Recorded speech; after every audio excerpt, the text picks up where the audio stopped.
positive vibes, positive vibes, positive vibes, positive vibes, positive vibes, positive. Hello and welcome to the Beautiful Book Club.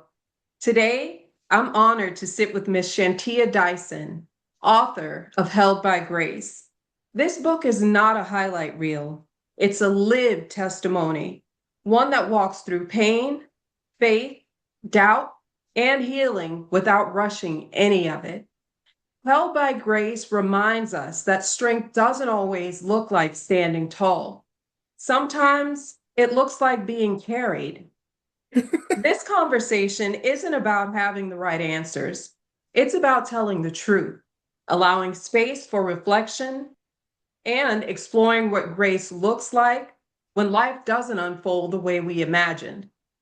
Shantia, I want to thank you so much for joining me today and for trusting this space with your journey. If you would, share a little bit about yourself with us. I sure will, and thank you for having me. So yes, I am an author, I'm a teacher, and now I am a mother. I just had my baby 5 months ago, and she Hmm. actually is the one that sparked this whole Held by Grace journey for me. Um, so yeah, that's pretty much who I am. I appreciate that. And congrats on the newest member of your family and Thank life. you. Thank you. So I have a list of questions for you, but one of the most important questions that I think I have for you is, so what moment or season in your life made Held by Grace necessary to write and not just possible? Definitely my pregnancy. Like I said, I am 5 months postpartum now, but when I was pregnant, I was going through a lot. My pregnancy was Mm, not ideal to say the least. Well, not like um with the actual pregnancy, it was great, but like emotionally, relationally, things like that, it just was not looking how I wanted it to look or how I thought it would be when I first got pregnant. So I saw writing this book as a way to heal and release everything before my baby was born. I've always been a writer and I've always been the type of writer to write when I have like big moments in my life. So it was a mhm. way of healing for me and a way of just getting those thoughts out before, like I said, before my baby was born. I entered into motherhood. I absolutely love that. I did read as I was reading the book, like even starting reading your book, I was thinking to myself, like, this isn't somebody who just sat down one day and said, I'm going to write a book. I mean, you really put thought into the words that you use, and even the rhythm of the way the book flows it was breathtaking, to say the Thank least. you. Thank you. You're welcome. So I really did enjoy sitting down and reading, and I do have to say that there were a couple times a couple points that I got triggered, and we'll talk about that another time because today Okay. is all about you. Okay. When did you realize your story was bigger than your private healing and needed to be shared publicly? Social media helped me realize that. And I need to say, before I wrote Hell by Grace, I was actually writing a different book. Still kind of, it was similar. It was about pregnancy and single moms. However, I just felt like it wasn't getting down to the nitty-gritty that I needed it to get down to. I felt like it was very surface level. And I'm like, this one, this is not me. And two, I just don't want to write something just to say, oh, I wrote something. Um, so social media helped me realign myself to get back, well, to get on the Held by Grace track. My algorithm has shifted to obviously pregnancy things because I was a first time mom. Um, so everything on my timeline was pregnancy, pregnancy, pregnancy, and then I got onto the single mom side of pregnancy. And I realized a lot of that the content that I was seeing was very like shame based. And it was very like kind of sad and depressing. And I'm like, okay, I understand because I'm in the same boat, but I just wanted to help change that narrative of yes, things did not pan out the way I thought it was going to pan out. However, this season does not have to be sad and oh, woe is me. Like it can be, Hmm. it still be beautiful no matter how the journey changed in the process. Get it. I really do think this book and, the things that you wrote in this book and, because you were being so real and so honest and true to yourself is going to definitely help a lot of people through a lot of things, dealing with the emotions while being pregnant and dealing with the not or being in relationships that are not perfect while you're pregnant or your ideal relationship Hmm. to shorten it. So I know I'm going to thank you probably 100 times for writing this book, but thank you for writing this book. Thank you for reading it and taking time to allow me to share my journey. Yes, ma'am. Okay, the title of your book suggests both surrender and support. What does grace mean to you now compared to when you first began writing the book? So when I first wrote it, grace meant literally being, well, at the title, held by grace. I was literally being held by it because of just everything that was going on in that season. Um, I was going through a breakup. I was pregnant, on top of just daily, everyday life things as Mhm. well. So I felt like I literally had to be held in that moment. I couldn't do anything by myself. But now that I'm on the kind of on the other side of that, it's being patient with myself. I'm learning um, that I'm not the same person that I was pre-pregnancy. And so I am allowing myself, allowing God to help me navigate this new season of life. So not necessarily being held by grace in this moment, but it's like my uh I guess like the driver in my car now, um, Mhm. that it's helped guiding me now versus like walking, holding me through it. Mm, I got that. I got that. Was there a chapter or passage that felt especially difficult or even risky to write, and why?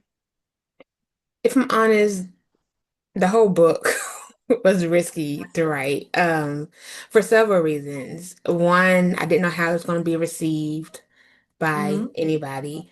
Two, I didn't want my child's father to see it or read it and he thinks he's being seen in a negative light, and then Hmm. that causes issues for me later down the line, just in the co-parenting aspect of it. Oh, yes, Um, ma'am. I get that. Hmm. yes. And I was sharing very intimate parts of my life. Like I said, I've always been a writer. I've always like shared things about myself. But I feel like this time I really really dug deep and shared a lot of things. And a lot of things I didn't want to be seen in the light of day, honestly. So writing this book, I knew that once I released it, one, I couldn't hide anymore. Hmm. Two, I couldn't just water down my experience. Um, Mm.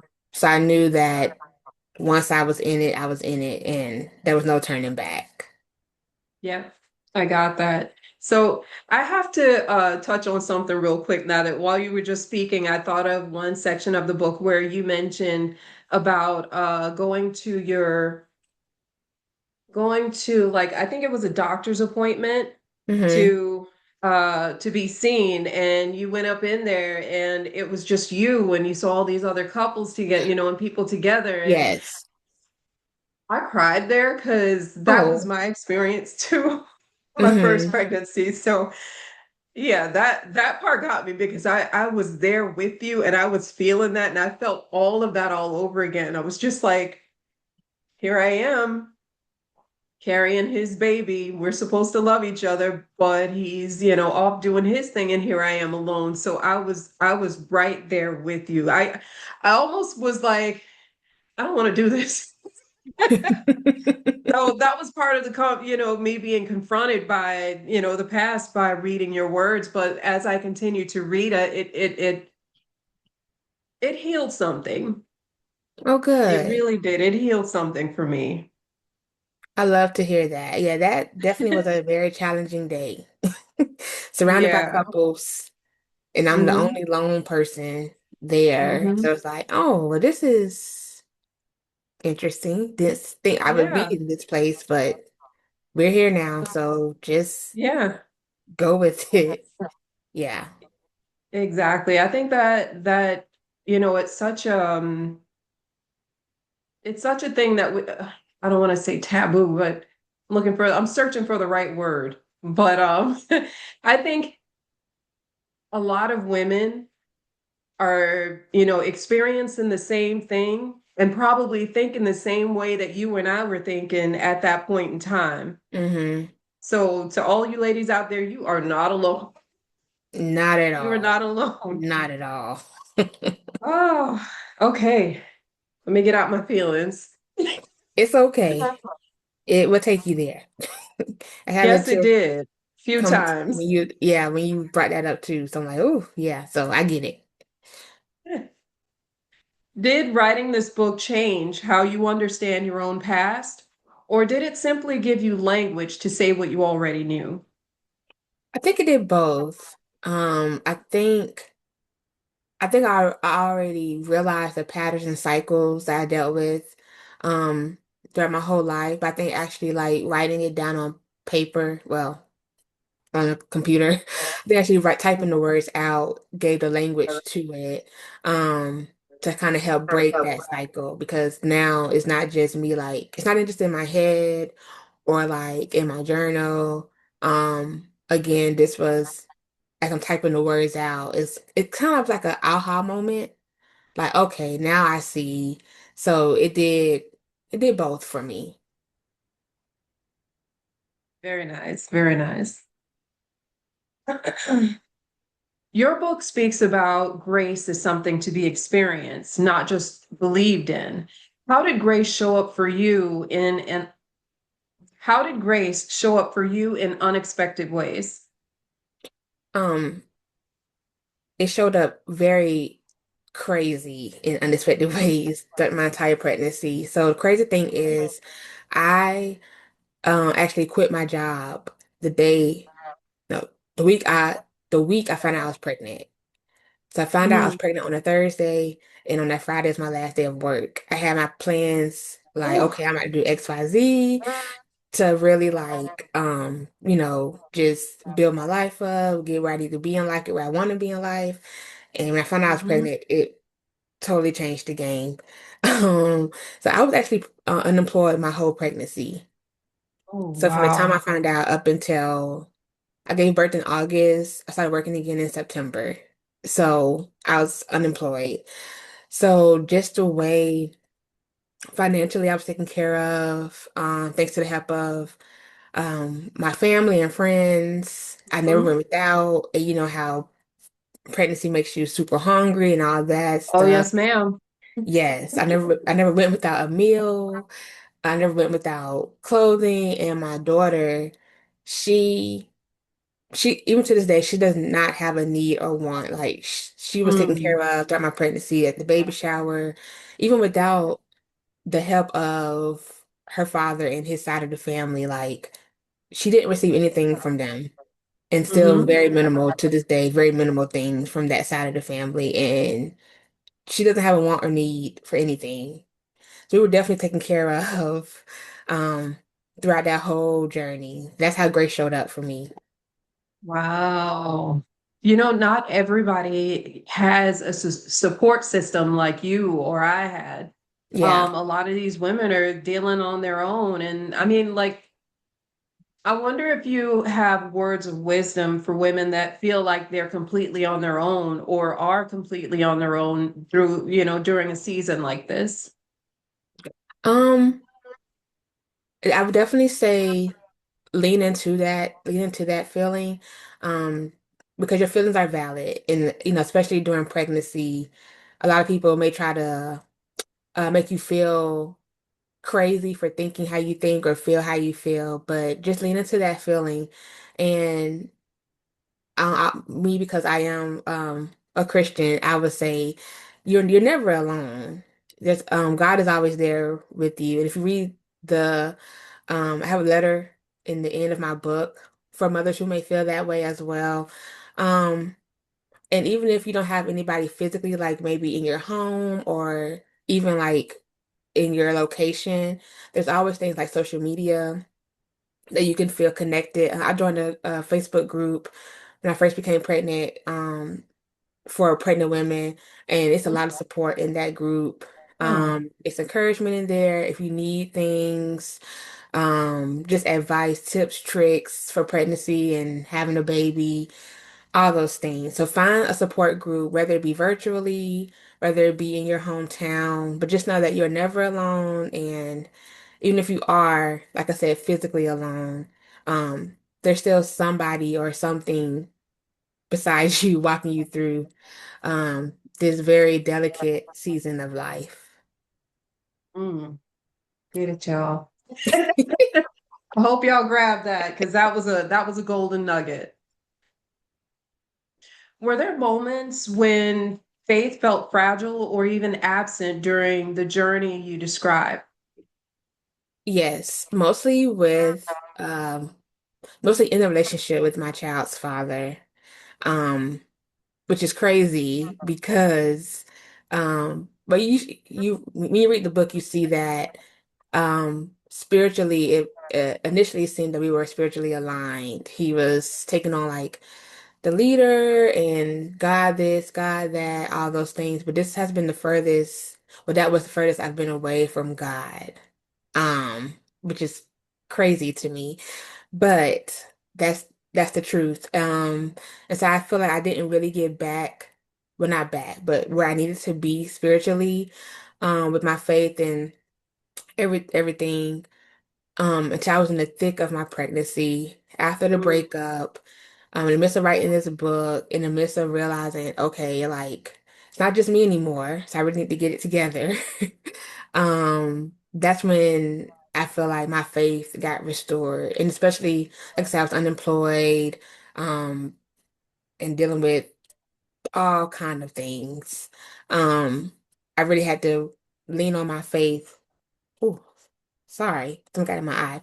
Really had to lean on oh, my you're fine. faith, and I Mhm. really thank my best friends for helping me on that path as well. They were right there in the thick of Mm, it with me, praying for me.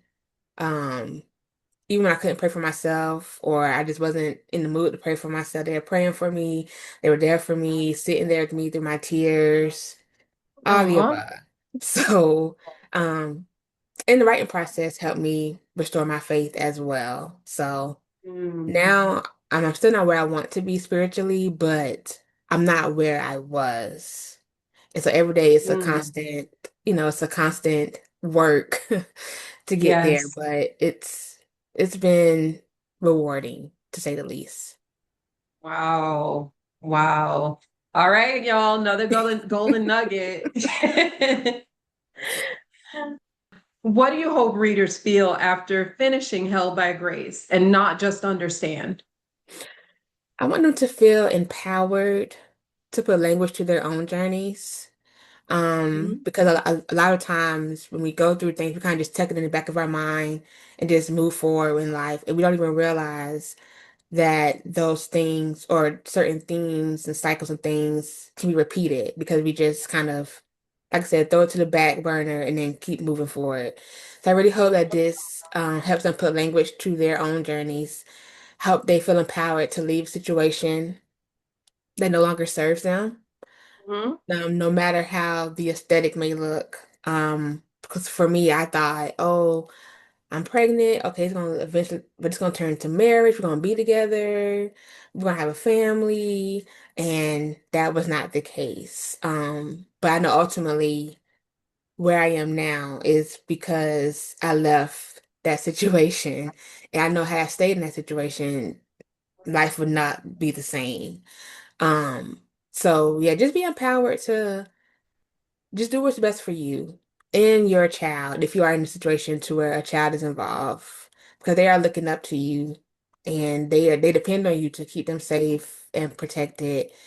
So you have to do what you got to do, no matter how it looks.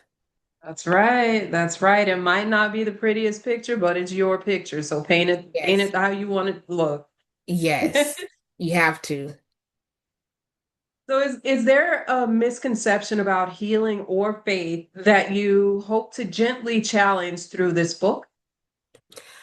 I think a lot of times people think, and me included, I think we think healing is linear or Hmm. that faith is linear. Like it's like a one size fits all, and that is not the case.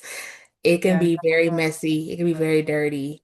Um, However, as long as you get to the other side of it, that's the importance of it. So no matter how it looks while you're in it, as long as you get to the other side, that's what matters.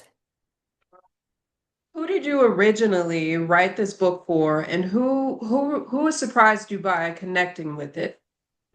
So originally I wrote it for again single moms.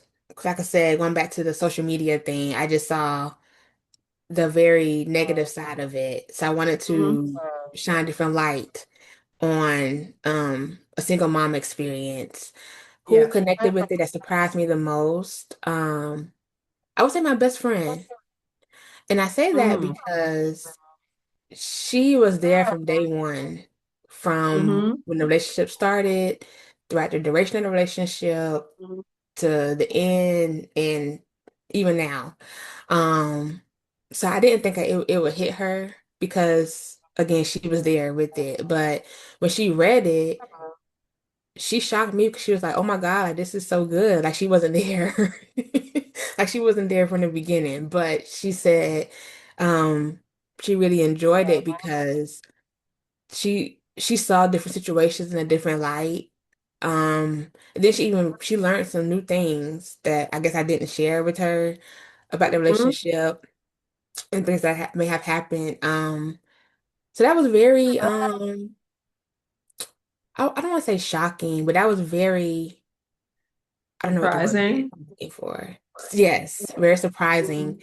Just because I'm like, girl, you was here, but it just You know what? I think it was that she was being there for you so much that she wasn't like, present to the everything that you were dealing with, that she was giving so much of herself that she wasn't taking in, you know, certain informations.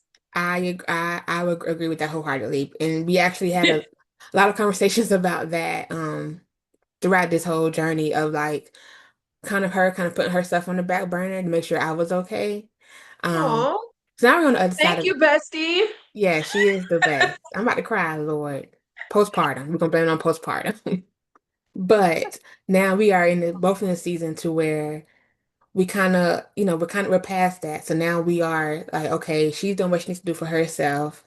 I'm doing what I Mhm. need to do for myself and my baby, um, to make sure that we pick up those pieces that kind of was laid to the side while we were in this whole thing. Beautiful. Yeah. Beautiful. And thank you again, bestie, for being there for Miss Dyson. Yeah, she is the best. She's my daughter's well, one of my daughter's god moms, and yeah, I couldn't have Oh, chose I'm sure better. everybody was fighting to be godmama. Oh, yes, yes. So she has two godmoms, two goddads. Um, And I chose people that were truly there for me, were truly there for Mm-hmm. us throughout Mm-hmm. this whole journey. So, yeah, I made the right decision for who I chose for her. Oh, good Yeah. job, Mom. Thank you. Okay, have readers shared responses or stories that deeply moved you or reframed your own work? Yes, deeply moved me, yes. And before I actually released it, I did like a beta reader situation. I kind of got women from all different, well, not from all different walks of life, but like single moms, a mom that's older, Mm-hmm. a woman that's not a mom. So I kind of just got a different range of women, and um, they all it all kind of resonated with them, which is crazy. Mm. So it just goes to show that a lot of us, we suffer in silence. Um, and like, and these some of these women I've known for like years and years and years and years. I would have never thought that they would have been in a situation that was similar to mine, or something that this book will help them heal through. So it was very, very surprising. So just confirmed for me that I made the right decision in writing this book and that my writing was not in vain. Was there any point when you were like afraid to, like, when you got to the end, like the book is ready and now it's time to publish? Like, I imagine there was some fear, maybe some hesitation, or did you feel like, you know what, this is it and I'm putting it out there? That was kind of a mixture. Like when I was Hmm. like, okay, yes, I'm done with the book. Let's go ahead and do it. Because I released it around the time I was due. Hmm. So I was nervous about that. I'm like, okay, but what if like I release it and I can't really be there for the release because I'm in the hospital somewhere or Yeah. Um, so that definitely was challenging for me. And then there was times I'm like, oh man, I should have put this in the book, or I should have put that in the book, or maybe I should not have put that in the book. But overall I'm just like, we're here now and she's about to be here.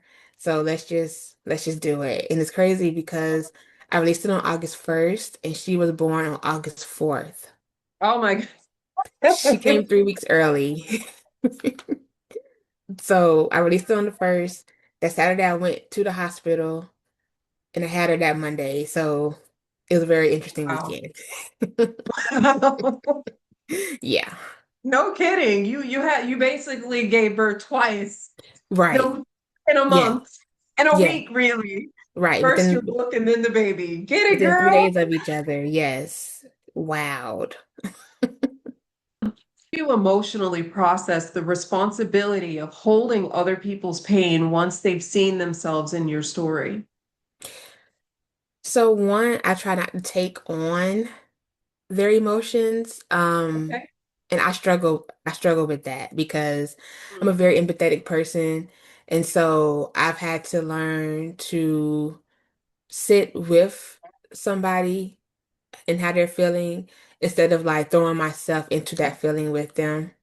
Especially because now I'm on the other side of where I was when I wrote the book. So it's easy for me to go right back to it because again, it was my lived experience. And if somebody felt the same way that I felt in it, I know how that feels. So it's easy to be like, Mhm. oh, and then hop right back in there. But I have to remember that I'm past that and that I did write this book for people to identify themselves in it. But that doesn't mean that I have to keep reliving it, if that makes sense.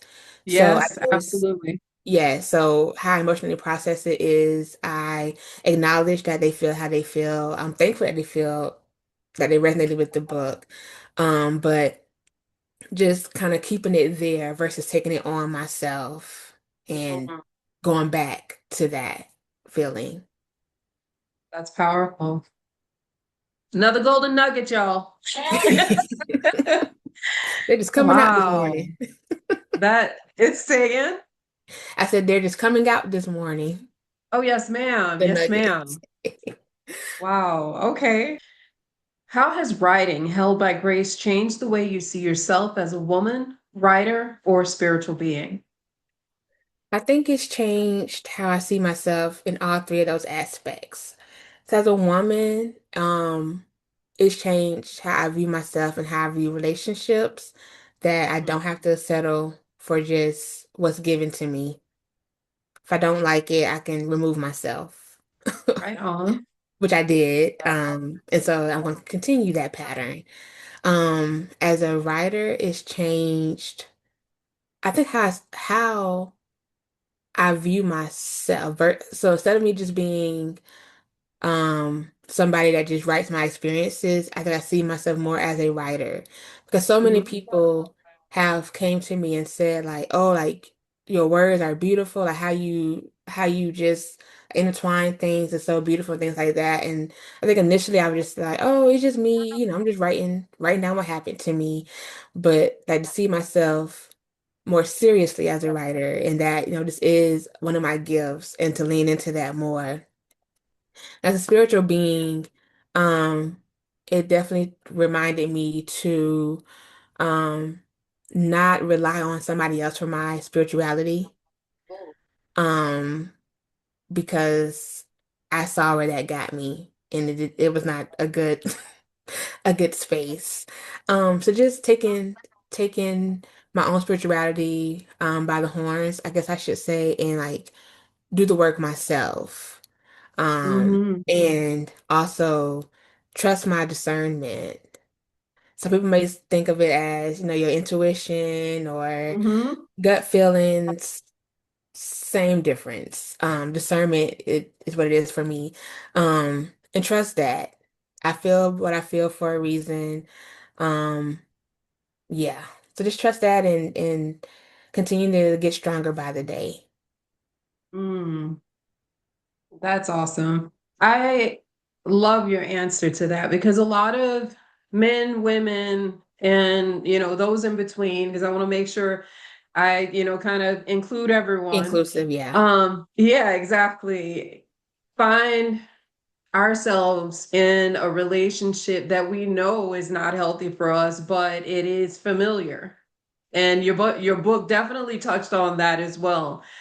What advice would you give to someone that sees themselves in your book, in your message, and what you were saying in your book and what we're talking about right now, Hmm. and are feeling like they're trapped, or feeling indecisive, or I mean, what would your advice be to someone in a similar situation? I think that goes back to trusting your discernment, trusting your intuition, trusting all of those things. Trust that, excuse me, if something is telling you that something's off, believe it. I Hmm. think that's where I messed up myself is I know from the beginning that something just wasn't quite right, but I would try to be like, oh no, it's this instead of that, or oh no, it's okay. And so just like once you feel those feelings, um, that's probably your cue to exit stage left. Um, and again, it also goes back to like the aesthetic of things. Yes, you may think or you may have this perfect picture in your head, oh, this is the one. We're gonna do this together, we're gonna live life together, we're gonna do this. And that may not be the case, and that's okay. It's okay. Mm. But the earlier the earlier that you feel those things and you get out, the better. Because the longer you stay, the harder it will be to get out. I was in mine for a year and a month. And then one day something clicked and I was like, okay, yeah, it's time to go. This is So it. just, I'm done. yeah, just trust that and know that Hmm. if you lean into that, that there's going to be something better for you. Mm. It may not be, immediately, but at some point, you know, it may not be a specific timeline, but at some point, you'll see why you left what you left. Mm. Amen. She said a whole bunch there, y'all. I hope y'all are picking up what this lady is putting down because she really is putting down a trail of golden nuggets today. Pick them up. Put them in your pocket. There it is. So if you were to write this book again in 5 years from now, what do you think would be different? I definitely think it would be from a healed perspective versus a healing perspective because I Okay. was I was writing this book as I was healing. Mm. But 5 years from now, I would I would hope that my life is totally different. I'm healed, I'm in a new space and just living my best life. Um, Mhm. so I think maybe some of the emotions in the book would change because again, I'm not dealing with it right then and there. So Mm. I think the experience and the story will be the same, but just the perspective of it would be different. because Yes. of where I would be in that space. Okay. Okay. What does living held by grace look like for you now? Um, it's definitely an adventure now that the little one is here. Excuse me. So it looks like patience, it looks like learning on the fly. A lot Hmm. of trial and error. Um, yeah, I didn't realize babies are trial and error until I had one.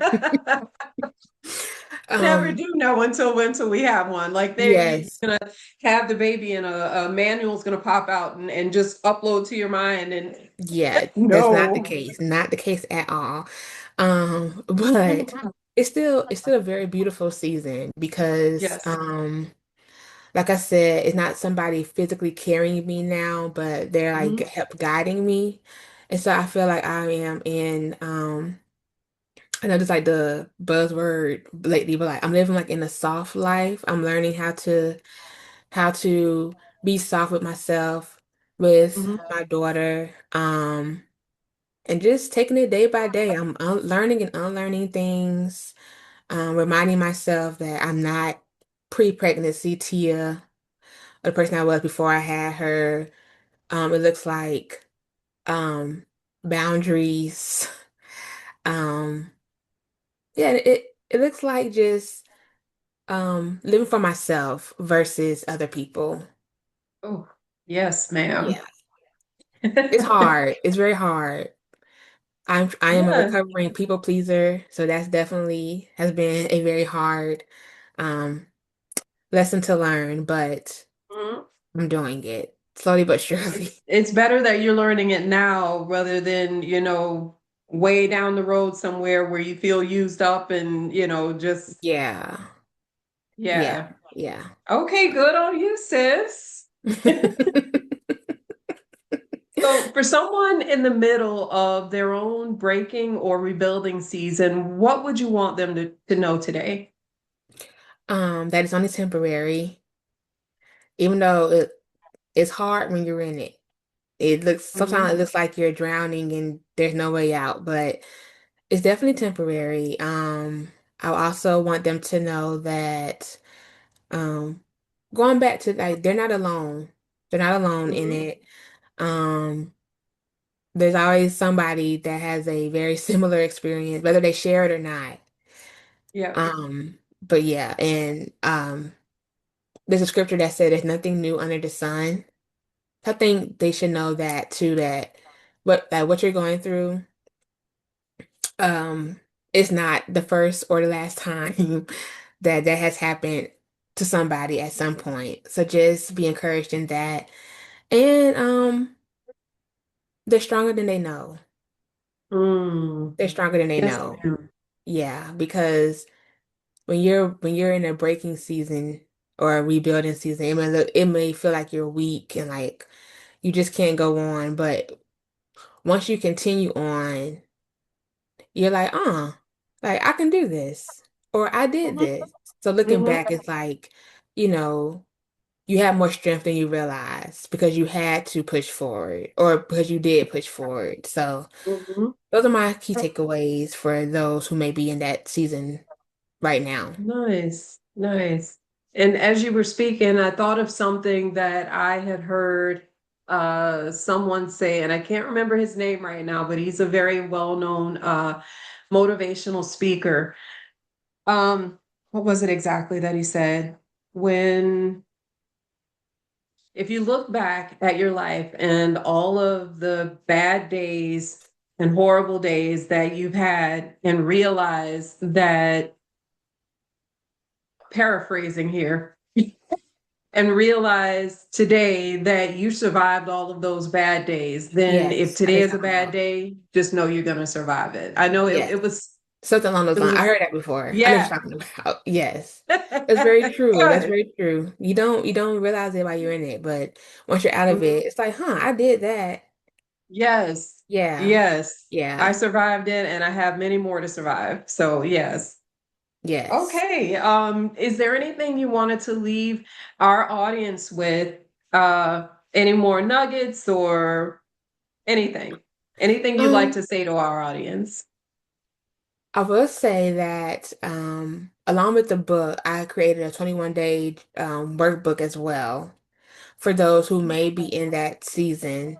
It's a 21-day um, workbook companion that goes along with the book. That's available on Amazon as well. Um, yes, if anything in the book has blessed you or it has encouraged you, please let me know. Because it just helps me to keep going. I have so many ideas for how I want to take Held by Grace and do a million things with it. So even though, yes, I'm on the other side of it, but I still have difficult days. So those things would help encourage me as well, as much as my book encourages you. Um, I think that's pretty much it. Thank you for the support in advance.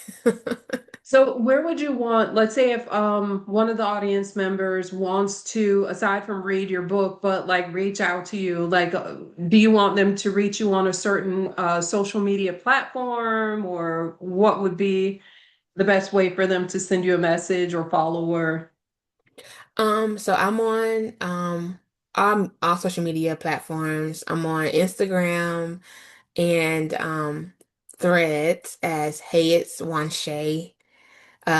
It's Hey HEYITS underscore WONSHAY. one more Um time?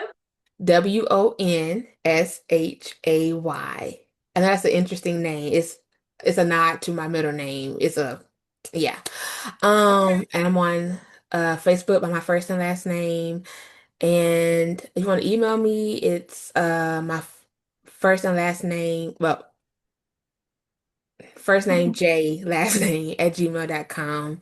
And I will send that to you in case you want to put it in like the description or whatever. Absolutely. I would definitely do that. And yeah, that's pretty much where I am. Okay. Awesome. Awesome. Thank you. This has been Belle Jackson interviewing Miss Shantia Dyson on her book, Positive Held by vibes, Grace. positive Thank you for vibes, joining us today. positive vibes, Be well. positive vibes, positive vibes, positive vibes. Hey, don't come around me unless you bring it.